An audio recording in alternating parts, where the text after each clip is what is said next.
Hello दोस्तों, study GK में आपका स्वागत है। पॉलिटी के सीरीज़ की शुरुआत हमने आपके लिए किया था, जिसमें आज हम पढ़ेंगे राज्य के नीति निर्देशक तत्व।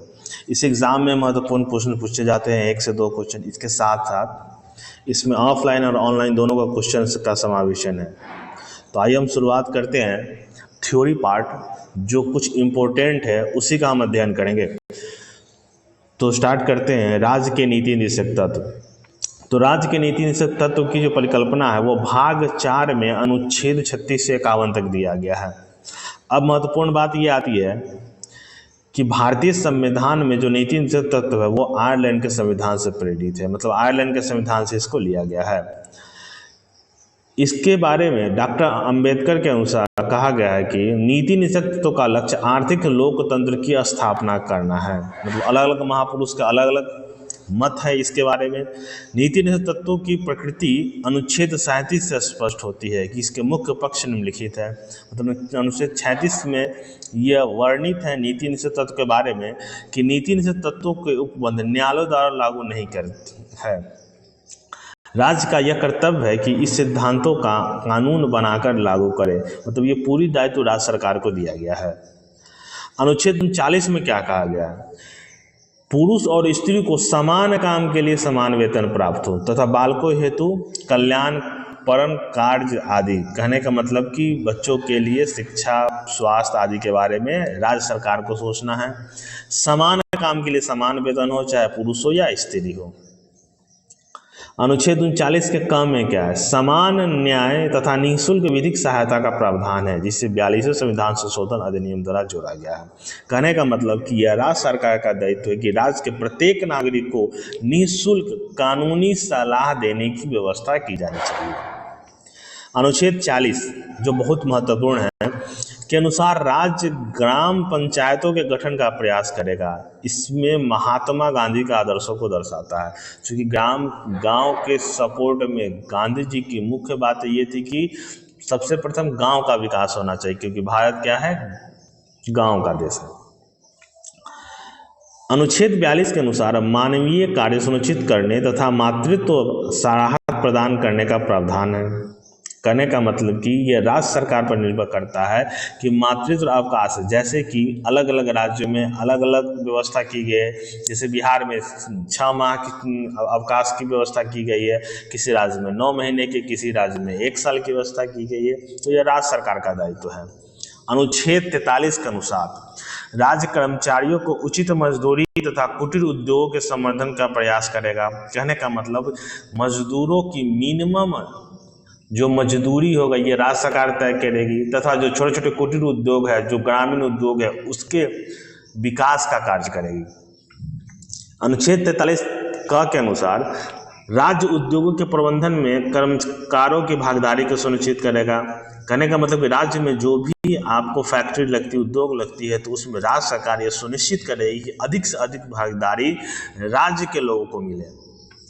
अनुच्छेद 44 राज्य भारत के संपूर्ण राज्य क्षेत्र में नागरिकों के लिए एक समान सिविल संहिता लागू करने का प्रयास करेगा। कॉमन सिविल कोड के बारे में समस्त नागरिकों के लिए समान नागरिक संहिता एकमात्र ऐसा नीति निर्देशक तत्व है जिसे जिसे लागू करने का प्रयास अभी तक नहीं किया गया। कहने का मतलब कि ये कॉमन सिविल कोड मतलब राज्य के सभी नागरिकों के लिए समान कानून, लेकिन वर्तमान में कुछ राज्यों में इसका शुरुआत किया गया है, जैसे कि उत्तराखंड हुआ, असम सरकार हुआ, इसमें इसकी शुरुआत की गई है। अनुच्छेद 45 के अनुसार राज्य 6 वर्ष से कम आयु के बालकों के लिए प्रारंभिक बाल्यावस्था देखरेख तथा शिक्षा का प्रबंधन करेगा।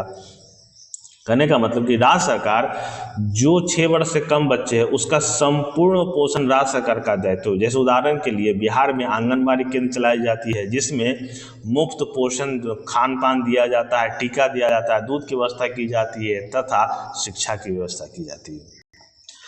अनुच्छेद 46 के अंतर्गत राज्य अनुसूचित जातियाँ, जनजातियाँ तथा अन्य दुर्बल वर्गों हेतु शिक्षा एवं आर्थिक हितों में वृद्धि के लिए प्रयास करेगा। जैसे कि अम्बेडकर हाउस, जहाँ अम्बेडकर छात्रावास जहाँ प्रत्येक जिले में बनाया जाता है, हर जन के लिए कस्तूरबा विद्यालय बनाई जाती है, तो इस तरह की सुविधा है। अनुच्छेद 47 के अंतर्गत राज्य लोगों के पोषाहार स्तर, जीवन स्तर ऊंचा करने तथा लोक स्वास्थ्य आदि सुधारने का प्रयास करेगा। साथ ही विशेष रूप से राज्य मादक पेय, शराब आदि का मादक पेयों के औषधीय प्रयोजन को छोड़कर अन्य प्रयोजन के लिए उपभोग पर प्रतिषेध लगाने का प्रयास करेगा। कहने का मतलब यह है कि अगर राज्य में कोई चीज़ प्रतिबंध लगाना है, शराब आदि का प्रतिबंध, तो उसको अनुच्छेद 47 के अंतर्गत लगाया जा सकता है। जैसे कि बिहार में जो आपको प्रतिबंध लगा है वो अनुच्छेद 47 के अंतर्गत लगा है। लेकिन अगर इसके औषधीय के लिए उपज की जा सकती है, अगर हो रही है, तो उसको छोड़कर अनुच्छेद 48 के अंतर्गत राज्य किसी तथा पशुपालन को आधुनिक तथा वैज्ञानिक ढंग से संगठित करने का प्रयास करेगा और गाय, बछड़ों का अन्य दुधारू और वाहक मवेशियों के वध का प्रतिषेध करने का प्रयास करेगा। अब इसके अंतर्गत एक उदाहरण ऐसे ले सकते हैं कि गोवध, गाय को मारना मनाही, इसी अनुच्छेद के अंतर्गत राज्य सरकार प्रतिबंध लगा सकती है, ये उसको अधिकार मिला हुआ है। अनुच्छेद 48 राज्य देश के पर्यावरण संरक्षण एवं संवर्धन तथा वन्य एवं वन्य जीवों की रक्षा करने का प्रयास करेगा। इसी के अंतर्गत बिहार सरकार, अनुच्छेद 48 के अंतर्गत ही बिहार सरकार जल जीवन हरियाली परियोजना लाई है, जिसके अंतर्गत सभी को पेड़ पौधा लगाने, उसके संरक्षण के लिए एक सहायता राशि भी दी जाती है। अनुच्छेद 49 राष्ट्रीय महत्व एवं स्मारकों, स्थानों एवं वस्तुओं के संरक्षण प्रदान करना है। कहने का मतलब है कि ये राज्य सरकार का दायित्व है कि राज्य में जितने भी पुराने अवशेष है, खंडहर है या मोनूमेंट जिसको हम बोल सकते हैं अगर है, तो उसकी सुरक्षा की जिम्मेदारी राज्य सरकार को बनती है। और अनुच्छेद 51 के अनुसार राज्य अंतर्राष्ट्रीय शांति एवं सुरक्षा की अभिवृद्धि का प्रयास करेगा। ये भी आपको नीति निदेशक तत्व में आते हैं। अब यहाँ पर आते हैं कि दो बात, मौलिक अधिकार और नीति निदेशक तत्व। अब दोनों में विशेष रूप से अंतर क्या है उसका हम पहले देख लेते हैं। मौलिक अधिकार एवं नीति निदेशक तत्व में अंतर। मौलिक अधिकार को भाग 3 में लिखित है, जबकि नीति निदेशक तत्व भाग 4 में है। यह अमेरिका के मौलिक अधिकार अमेरिका के संविधान से प्रेरित है, नीति निदेशक तत्व आयरलैंड के संविधान से प्रेरित है। मौलिक अधिकार की प्रवृत्ति नकारात्मक है, जबकि नीति निदेशक तत्व की प्रवृत्ति सकारात्मक है। मौलिक अधिकार वाद योग्य है तथा इसके उल्लंघन पर न्यायालय द्वारा इसे लागू किया जा सकता है। मतलब पूर्ण रूप से हस्तक्षेप क्या है, न्यायालय का है, मतलब सुरक्षा की गारंटी न्यायालय की होती है। यह गैर वाद योग्य है, नीति निदेशक तत्व गैर वाद योग्य, इसे न्यायालय द्वारा लागू नहीं किया जा सकता, ये केवल राज्य सरकार लागू कर सकती है। मौलिक अधिकार कानूनी रूप से मान्य है, जबकि यह नीति निदेशक तत्व नैतिक एवं राजनीतिक मान्य है। कहने का मतलब कि राज्य सरकार अपने राजनीतिक लाभ या राज्य के लाभ के लिए नैतिक रूप से इसको लागू कर सकती है, इसमें कानून का कोई हस्तक्षेप नहीं है। मौलिक अधिकार का उद्देश्य लोकतांत्रिक राजनीतिक व्यवस्था स्थापित करना है, जबकि नीति निदेशक तत्व का उद्देश्य सामाजिक एवं आर्थिक लोकतंत्र की स्थापना करना है। मौलिक अधिकार लागू करने के लिए विधान की आवश्यकता नहीं है, जबकि नीति निदेशक तत्व को लागू करने के लिए विधान बनाने की आवश्यकता है। मतलब यह संसद में या विधान सभा में इसको विशेष बहुमत से बनाया जाता है। व्यक्तिगत कल्याण का प्रोत्साहन मौलिक अधिकार में मिलता है, जबकि नीति निदेशक तत्व में सामाजिक एवं आर्थिक कल्याण के लिए है। नागरिकों को यह स्वतः प्राप्त है मौलिक अधिकार, जबकि नीति निदेशक तत्व में है क्या है कि ये सरकार द्वारा लागू करने के बाद ही नागरिकों को प्राप्त होता है। जैसे कि शराबबंदी जब तक सरकार नहीं लागू करेगी तब तक कोई भी काम इस पर नहीं हो सकता।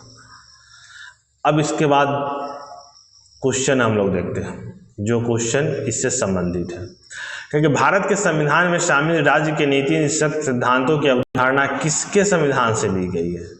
तो 4 है, ऑस्ट्रेलिया, यूएसए, कनाडा और आयरलैंड। तो अभी हमने पढ़ा आयरलैंड से। अगर ऑस्ट्रेलिया की बात करें तो वो संवर्धित सूची लिया गया है, यूएसए से मौलिक अधिकार लिया गया, कनाडा से संघीय ढांचा लिया गया और आयरलैंड से नीति निदेशक तत्व लिया गया। भारतीय संविधान में शामिल नीति निदेशक सिद्धांत किसके संविधान से प्रेरित है? तो ऑब्वियसली आयरलैंड के संविधान से प्रेरित है। अमेरिका से मौलिक अधिकार, ऑस्ट्रेलिया से संवर्धित सूची और कनाडा से संघीय सूची। भारतीय संविधान के किस भाग में भारत के कल्याणकारी राज्य के रूप में स्थापित करने की बात कही गई है? जहां भी कल्याणकारी बात हो तो सिंपल सा एक ही ऑप्शन आपको मिलेगा, राज्य के नीति निदेशक तत्व। ऑप्शन सी।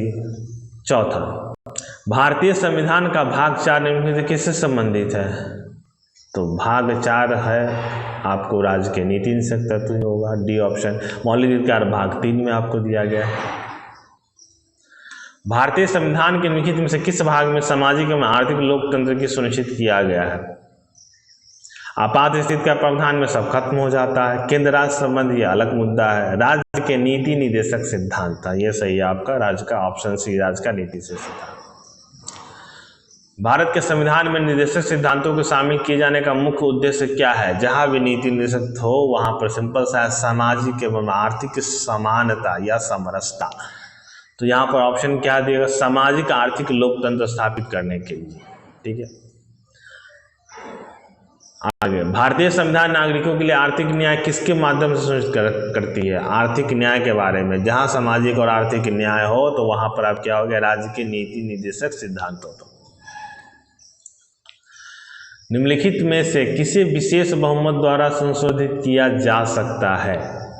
राज्य के नीति निर्देशक तत्व, संसद को चलाने का नियम, नए राज्य का गठन और संसद में अंग्रेजी भाषा का प्रयोग। तो इसमें से विशेष बहुमत की जरूरत किसमें होती है? राज्य के नीति निर्देशक तत्व में होती है, क्योंकि राज्य का नीति निर्देशक तत्व क्या है? कल्याणकारी राज्य की स्थापना के बारे में बोलता है। यदि सरकार द्वारा राज्य के नीति निर्देशक सिद्धांतों का लागू नहीं किया जाता है तो एक नागरिक निम्नलिखित में से किसके पास जा सकता है? तो ऑप्शन दिया है उच्च न्यायालय, उच्चतम न्यायालय, राष्ट्रीय मानवाधिकार, इनमें से कोई नहीं। तो यहाँ ध्यान देने वाली बात यह है कि राज्य के नीति निर्देशक तत्व राज्य सरकार अपने बुद्धि विवेक से और राज्य के कल्याण के हेतु अपने से लागू कर सकता है, इसमें कहीं जाने की आवश्यकता नहीं है और ना आप जा सकते हैं। तो इनमें से कोई नहीं। भारतीय संविधान का कौन सा अनुच्छेद यह निर्धारित करता है कि राजकीय नीति के निर्देशक सिद्धांत किसी न्यायालय द्वारा लागू नहीं किया जा सकता? नीति निर्देशक तत्व का मुख्य बातें अनुच्छेद 37 में लिखा गया है कि यह राज्य के पास नहीं जा सकता है। ठीक है, हमारे संविधान में निर्देशक सिद्धांत है कानूनी न्यायालय द्वारा प्रवर्तनीय नहीं, निर्देशक सिद्धांत कानून द्वारा नहीं परिवर्तित किया जा सकता। यह विधानसभा में विशेष बहुमत के द्वारा परिवर्तित किया जा सकता है।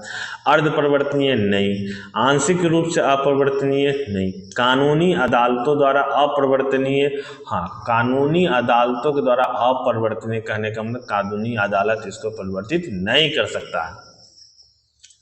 12, किस निर्देशक सिद्धांत पर गांधी जी के नैतिक दर्शन का प्रत्यक्ष प्रभाव है? समान काम के लिए समान वेतन नहीं, निःशुल्क कानूनी सहायता और सलाह की व्यवस्था नहीं, गोवध पर निषेध, हाँ ये हो सकता है। गांधी जी का मुख्य बातें ग्राम पंचायत, गोवध पर निषेध, आर्थिक समानता, इस सब पर मुख्य फोकस हुआ करता था। तो यहाँ पर ऑप्शन क्या हो जाएगा? सी। राज्य नीति के निम्न निर्देशक सिद्धांतों में से कौन सा गांधीवादी दर्शन पर आधारित है? ग्राम पंचायतों का आयोजन, हाँ ये गांधी जी की मुख्य बातों में से है। बराबर काम के लिए बराबर मजदूरी नहीं, मजदूरों का संरक्षण नहीं। तो ये ऑप्शन हो जाएगा आपका ए, ग्राम पंचायतों का आयोजन। ग्राम राज्य के माध्यम से राम राज्य के बारे में किसने कहा था? 4 ऑप्शन है, महात्मा गांधी, विनोबा भावे, जयप्रकाश नारायण, जवाहरलाल नेहरू। तो ये ऑप्शन हो जाएगा महात्मा गांधी। संविधान के किस संशोधन में मौलिक अधिकारों की अपेक्षा राज्य नीति निर्देशक सिद्धांतों का अधिक महत्वपूर्ण बना दिया था? मतलब नीति निर्देशक तत्व की महत्ता बढ़ गई थी, तो ये संविधान संशोधन हुआ था 42वें संविधान संशोधन 1976 में हुआ था। ठीक है, भारत के संविधान का कौन सा अनुच्छेद भारत के कल्याणकारी राज्य की घोषणा करने से संबंधित है? तो कल्याणकारी राज्य के नीति निर्देशक तत्व होते हैं, जिसमें अनुच्छेद 36 से लेकर 51 तक का वर्णन है, और इसमें एक ही अनुच्छेद आता है, अनुच्छेद 39। संविधान सभा में यह किसने कहा था? सरकारी नीति के निर्देशक सिद्धांत किसी बैंक में दे उस चेक की तरह है जिसका भुगतान बैंक अपनी सुविधा अनुसार करता है। तो 4 नाम दिए हुए हैं, KT Shah, KM. Munshi, BR. Ambedkar, Austin. तो इसमें ऑप्शन हो जाएगा केटी शाह। कहने का मतलब ये है इसमें कि राज्य सरकार राजनीति लाभ के लिए अपने अनुसार किसी भी नियम को राज्य पर लागू कर सकता है, ये उस पर निर्भर करता है। अब यहाँ पर देखिए, अभी अगर आपको करंट अफेयर का PDF प्राप्त करना हो तो आप टेलीग्राम पर इस चैनल को सब्सक्राइब कर सकते हैं, study GK by Sumit sir. ये आपको बिल्कुल फ्री मिलेगा। इसके साथ साथ आपको क्विज भी स्टार्ट कर दिया गया है। आप टेलीग्राम पर जाकर उस चैनल को सब्सक्राइब भी कर सकते हैं।